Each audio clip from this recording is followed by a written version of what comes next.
Makapagpakito nga, na-inspire ako maglaro ng pakito kay Sanford kasi grabe si Sanford magpakito feeling ko siya yung na-inspire sa akin, di ba kasi nauna ako gumamit ng pakito, di ba nagpakito ako na nakaraan, di ba nakita nyo? Feeling ko ginaya niya ako, siya yata yung na-inspire sa akin. Kasi alangan namang ako yung naka-inspire, obvious naman, kitang-kita naman, hindi ako naka-inspire, ayan flicker yan boy. Wala niyang matches yan, 15k. Nagkukupra na yata yung taong yan simula pa nung kapanahunan ng mga dinosaur Ang weird ng lineup ng kalaban, pare, XP Johead, tapos Rogue Ruby. At speaking of Ruby, nandito na siya. Uppercut, barber cut, left jab, right jab, blow jab. Nagkakagulo na sila dun pero wala akong buhay kaya magpa-farm na lang ako dito. Kaso natamaan ako ng pana dito ni Selena Gomez. Pare, mukhang mamamatay na ako kasi nandito pa si Joy. Ninulyan niya na ako na ganun, tas di na ako na... Uy, base. Kinamamawave na ni Goku yung Johead, pare. Tank build siya dito kaya medyo makunat-kunat siya. Pero okay lang, low health naman na pak.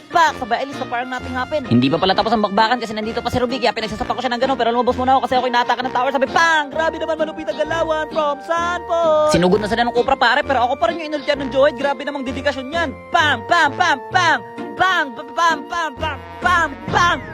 Ay, wala na pala. Medyo mahirap nga lang kumilo sa mga kalaban, pare, kasi ang dami nilang sisi kahit wala silang sisi, kaya nakakapang sisi.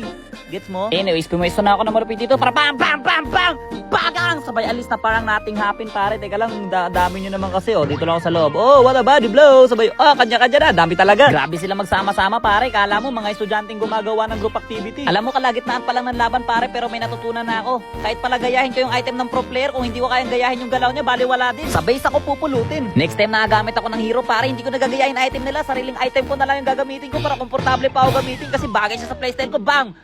Wasak! O sige, anong gagawin mo sa akin? Nakatank build ka, boy. Tapos dito, ang ganda sana nung set ng Cupra namin. Ang problema, hindi ako nakasunod. May pumana sa akin. Papansin ka, boy! Pero patay rin naman ako kahit sumunod ako dun. Kaya kanya-kanya na lang to. Pak!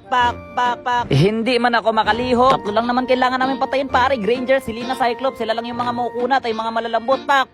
At bagsak na ang dalawa. Tank na lang to. Walang gagawin sa akin to. Granger, masan yung Granger? Hanap ko lang yung Granger. Eto si Granger, pare. Nahanap ko na. Patay nga lang ako, pero nahanap ko na. Endable to, pare. Kahit 2v1, sinasabi ko sa inyo, kasama ko naman si Lord. Kaya titapon mo pa ako, pare. Aabutin ko yan. Password. Sabay bili ng sky piercing. Wow. Pero nakakita kami ng liwanag, pare, kasi nakombuan ko dito si Granger. Pakak! Wasak! Apiti ang hero. Winner!